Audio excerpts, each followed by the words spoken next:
पहले पता तो कर ले ही करण भैया। हमसे चालाकी करबू तू, मगर अब और ना वैष्णवी।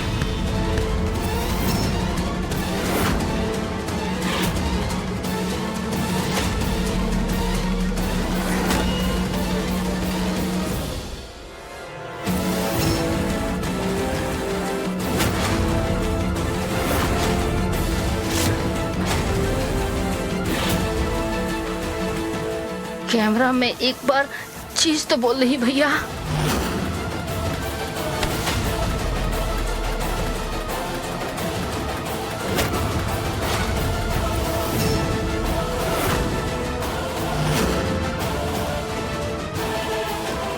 बहुत सही। अब ना तो तू बचबू हमारी हाथे से और ना तुम्हारी सबूत। हम अपन हर गलती से कुछ सीख लेवे नी भैया, यही खातिर ए बेर हम कुछ रिकॉर्ड ना कईनी, सीधा प्रसारण करत रही। वो का कहेला ओकरा के, लाइव टेलीकास्ट।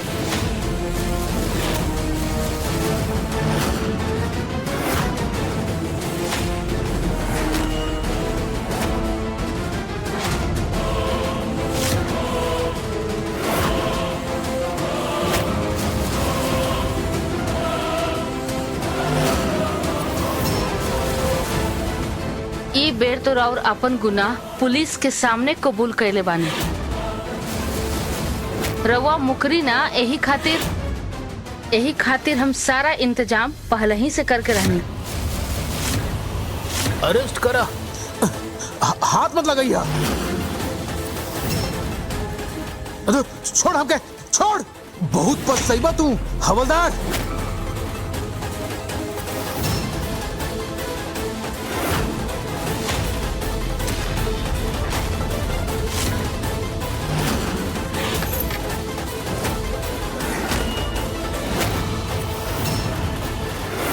दादी हम कुछ नहीं कहनी, हमके डरा धमका की बोलोला सी है।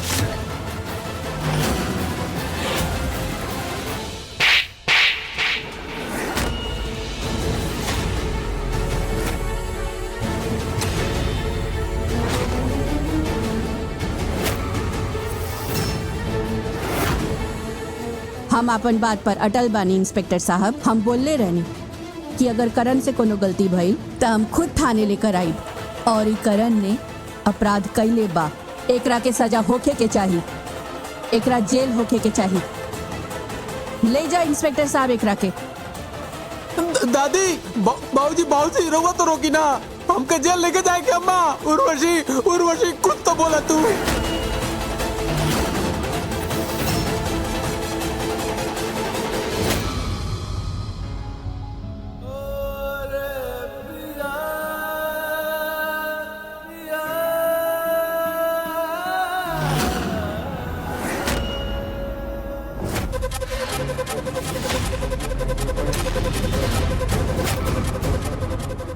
एक घर के बहू होत हुए तू जौन ये घर के तोड़े के कोशिश कैलू है ना, ओकरा खातिर हम ताके जिंदगी भर माफ नहीं करें। अरे सब कुछ मिट्टी में मिला देलू तू, एक पल में सब खत्म कर देलू। जिंदगी भर के कमाई इज्जत खाक में मिला के रख देलू।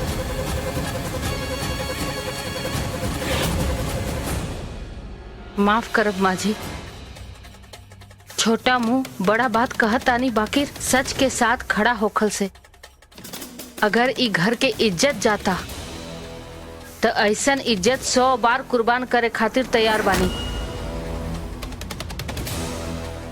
ठाकुर खानदान पर कलंक लगावे वाला हम ना, करण भैया बाड़न। वो खाली गिट्टी के साथ गलत ना कैलन, बल्कि उर्वशी भाभी के भी न जान कब से धोखा देवता है। हम घर तोड़े के ना चाहत बानी माँ जी, बाकी अगर घर में दुर्योधन होखी, पांडव के महाभारत लड़ी के पड़ेला। हम जे भी कहले बानी ओकरा से गिट्टी के इंसाफ तो मिलबे करी, साथ साथ भैया हत्या के पाप से भी बच गए।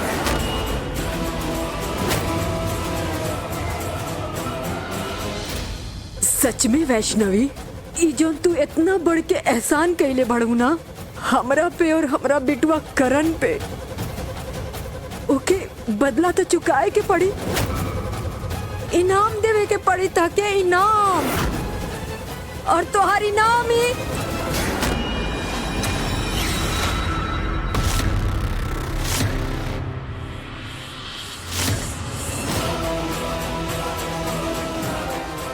माई मारे के बाद तो हमके मारी, वैष्णवी के ना। तुम्हारी हार वैष्णवी के सबक सिखावे के नाही, ओकर तारीफ करे के खातिर उठे के चाहिए उर्मिला।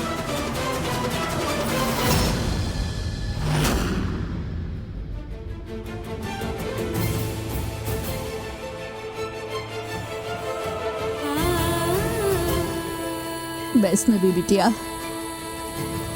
हमका माफ कर दे, हमहू तोहरा सच्चाई पे शक कैनी, हमका तो पहले ही समझ जाए के चाही कि तू मैया के बिटिया बाड़ू, उनकर भक्त बाड़ू, तोहरा से तो गलती से भी गलत ना हो पाई, कौनो पाप ना कर सकेली तू, हमका माफ कर दे बिटिया।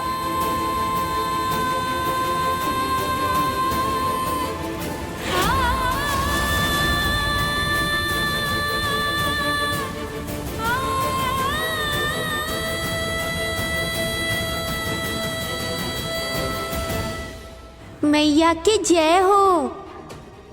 एक ही बार में दीदी की कठिनाई भी हल हो गई और गिट्टी के न्याय भी मिल गए।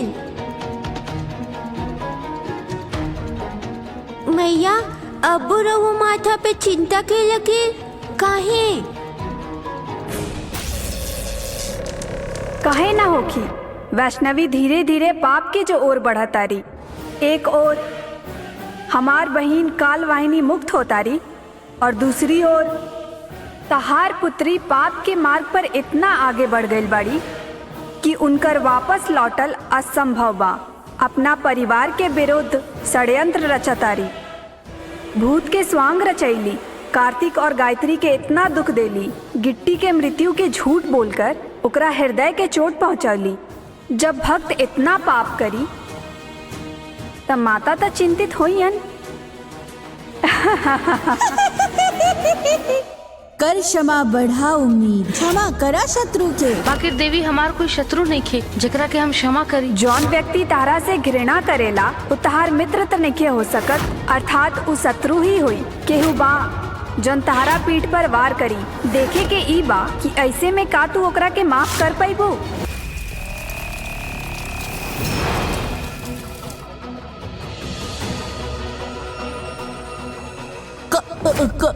कारण भैया, फैसला तो हार बा, घर के भीतर आवे के बा या गिट्टी के लड़ाई में घर परिवार के त्याग करे के बा। तू तो हमार जीवन में वरदान बन के आयल बाड़ू वैष्णवी, तो तोहार मुख पर इतना शोक काहे? तहरा तो आनंदित होके चाहिए। इतना कठिनाई के बाद भी सफलता पूर्वक तू एगो कार्य पूर्ण कर लेलू। हम सत्य के साथ जरूर देले बानी देवी, बाकी हम समझ नहीं की पावत की सब काहे होखता। गिट्टी जैसन मासूम लड़की के इतना बड़ा सजा काहे मिलल? काहे काहे हमरा के करण भैया के जेल भेजे के पड़ल? काहे हमार परिवार ही दर्द से गुजरता?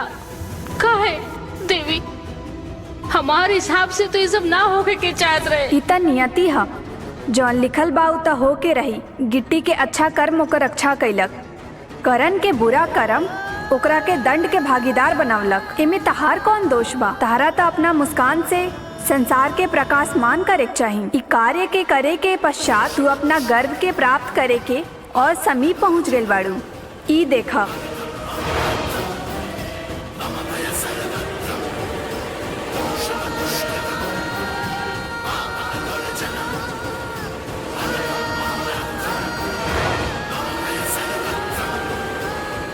बस 2 कार्य और ओकरा पश्चात तू अपन गर्व पुनः प्राप्त कर लेबू और हमार काल वाहिनी भी मुक्त हो जाई। फिर तू अपन समय जीवन में वापस लौट जाइबू। अब अगला काम का होखी देवी?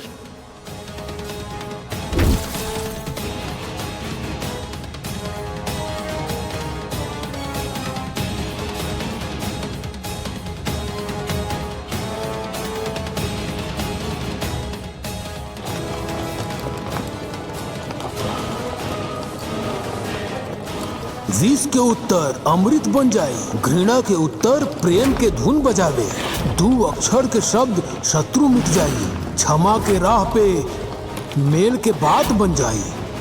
कर क्षमा बढ़ा उम्मीद, क्षमा करा शत्रु कि के। देवी हमार कोई शत्रु नहीं खे जेकरा के हम क्षमा करी। जौन व्यक्ति तारा से घृणा करेला उ तहार मित्र त नहीं हो सकत, अर्थात उ शत्रु ही हुई। केहू बा जौन तहारा पीठ पर वार करी, देखे के ई बा कि ऐसे में का तू ओकरा के माफ कर पाइबो। कर क्षमा बढ़ा उम्मीद, क्षमा करा शत्रु के, क्षमा करा शत्रु के। बाकी देवी हमार कोई शत्रु नहीं खे जेकरा के हमरा क्षमा करे पड़े। वैष्णवी तहार हृदय स्वच्छ बा, यही से तहारा केहू शत्रु ना दिखेला। लेकिन जौन व्यक्ति तहारा से घृणा करेला उ तहार मित्र त नहीं हो सकत, अर्थात उ शत्रु ही हुई। तू इतना विचलित मत होखा, समय आवे पर तहार शत्रु स्वयं तहारा सामने आ जाई। कई बार हमरा पता ना होखेला कि जाने अनजाने में के दुश्मनी निभावता। कभी कभी हम जेकरा के आपन समझ लेवेनी ऊ है पीछे हमनी के छुड़ा घोपेला तैयार बैठल रहेला। केहू बा जौन तहरा पीठ पर वार करी, देखे के ई बा कि ऐसे में का तू ओकरा के माफ कर पाइबो। यही हो सकेला हमार दुश्मन, कोई ऐसन जे हमरा हमार परिवार के नुकसान पहुंचावे की कोशिश करी।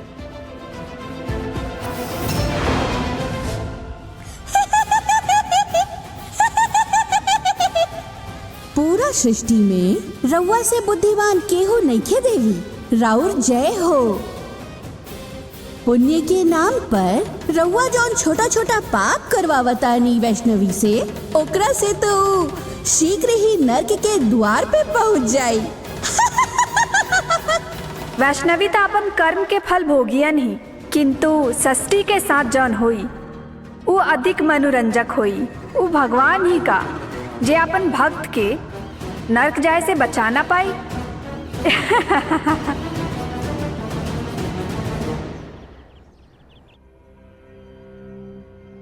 अरे ऐसन का कर देलस हमार बिटुआ कि इतना लंबा चौड़ा भाषण सुनाओ तो हमरा के।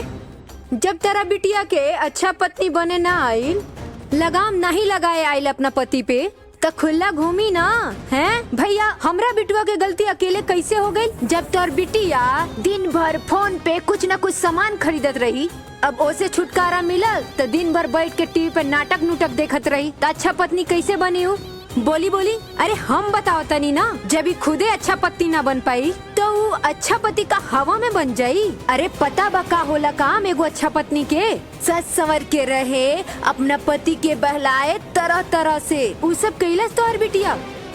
समधन जी बस करी जी बस करी। अगर रउआ लोग के हमनी से इतने समस्या बा ना, तो पधारी हमरा घरे और लेके जाई अपना बिटिया के। हमके कोनो गरज नहीं खेकर। हाँ चली जी नमस्ते। फोन न हो गई जीव के जंजाल हो गई। तनी सा कोनो छोट बात भइल नहीं कि फोन लगा द तुरंत अम्मा बाबा के और कर द चुगली। यह काम माना तोहरा जैसन लड़की कुली के आज के जमाना में। अरे तनी सा तो भटकर ला हमार बिटुआ। कौन से सौतन लिया के तरह छाती पे धर देले रहला? मम्मी ऐसे ना मुंह बाके के मत खड़ा रह, टेसुआ मत बहा हमरा सामने। जा महारानी जी तनी काम कर, एगो चाय बना के ला हमरा खातिर। सर फटल जाता हमार तहनी के चक्कर में।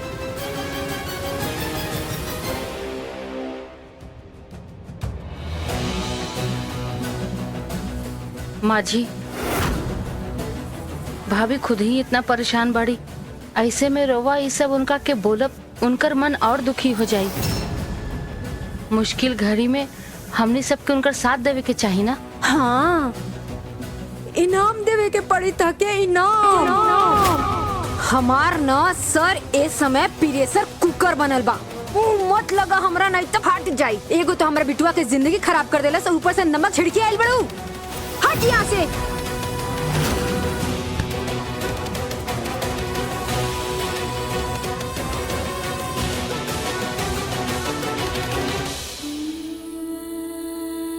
दुखी मत होखा वैष्णवी, हम समझतानी। घर के मर्यादा इज्जत बचावे के ई कतई मतलब नहीं खे कि परिवार के लोग के गलती पर पर्दा डालल जाए, बल्कि ओके सुधारे जा सकेला। और तू ये काम बहुत अच्छा से करत आरू बेटा। अगर इहे काम उर्मिला समय से कैले रहती, आज ही नौबत ना आई। वैष्णवी, हमके तोरा से आगे भी यही उम्मीद बा कि तू ई कोशिश करते रहबू। कुछ अजीब होखता, अजीब लागता। का होखता?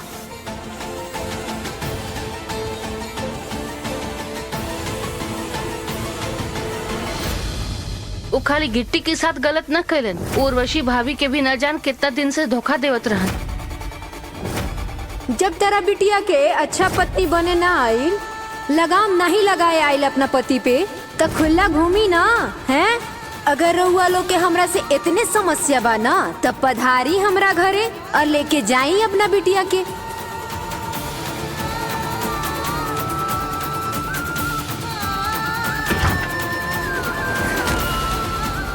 हाँ हाँ मम्मी जी सही कहत रहनी।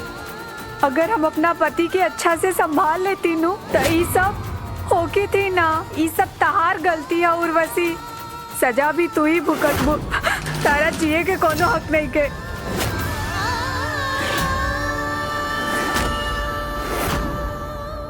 मैया, अपना पति के कर्म के फल ई काहे भुगते जाता जी। अगर आज इनका के कुछ हो गई तो कृतिका माता इनका मृत्यु के आरोप दीदी पे लगाती हैं। ई काहे अपन जान देवे जाता जी।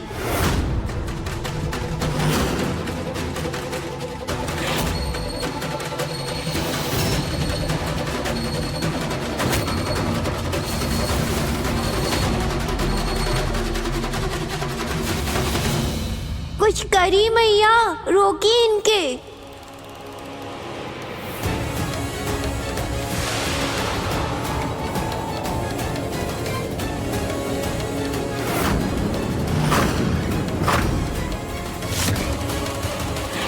एक गैस के बदबू। उर्वशी भाभी,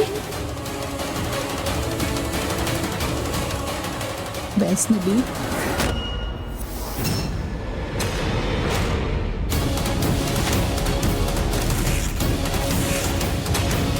ना भाभी, भाभी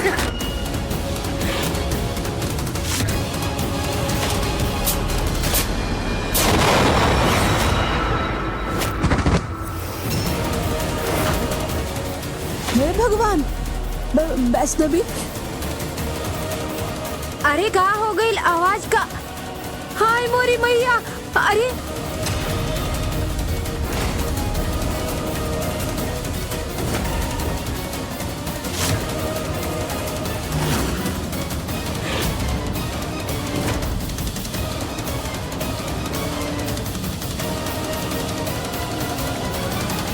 वैष्णवी भाभी उठी।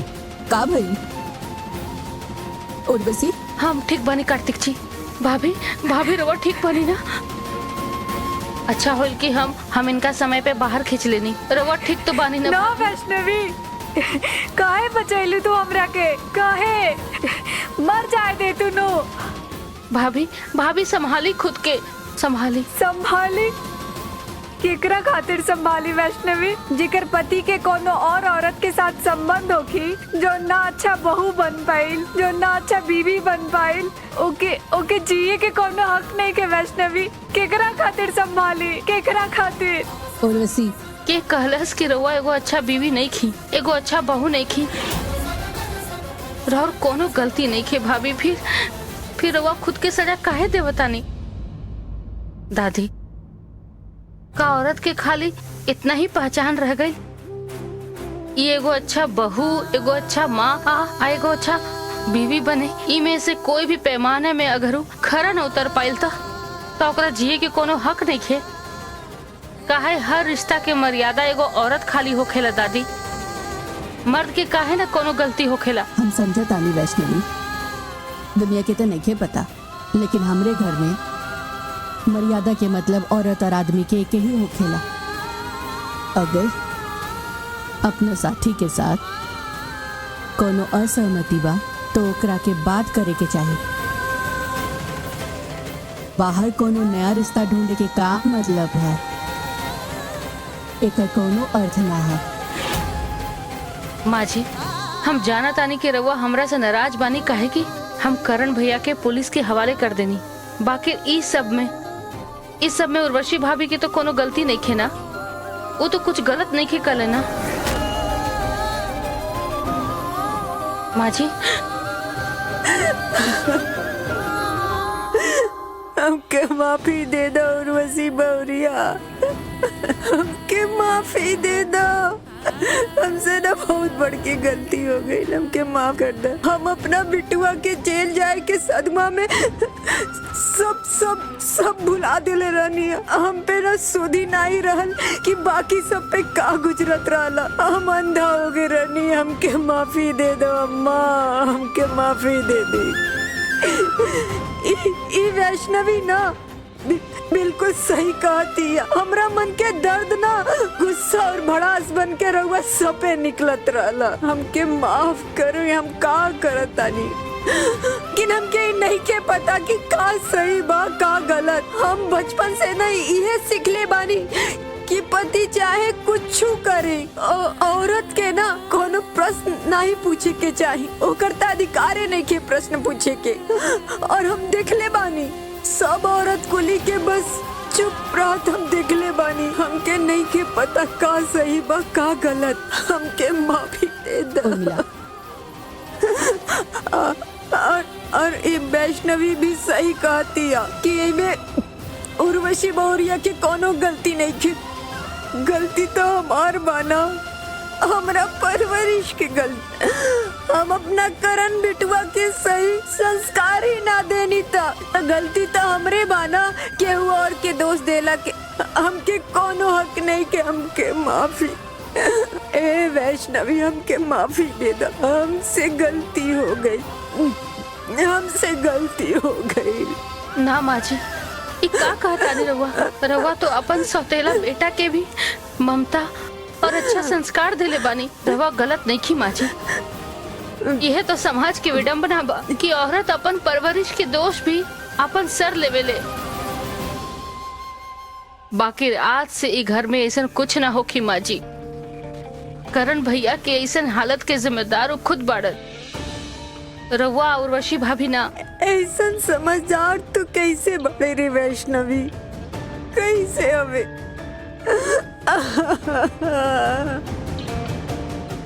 अगर उर्मिला आंटी के भी वैष्णवी अपना साइड कर ले ली तो हमारी घर से सपोर्ट चल जाई। ई हम होखे ना देम, हमरा कुछ बड़ा करे पड़ी।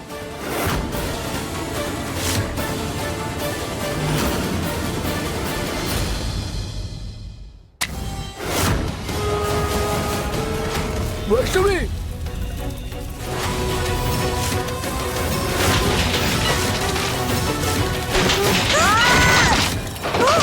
कार्तिक जी, कार्तिक जी, अरे कोई पानी लाओ।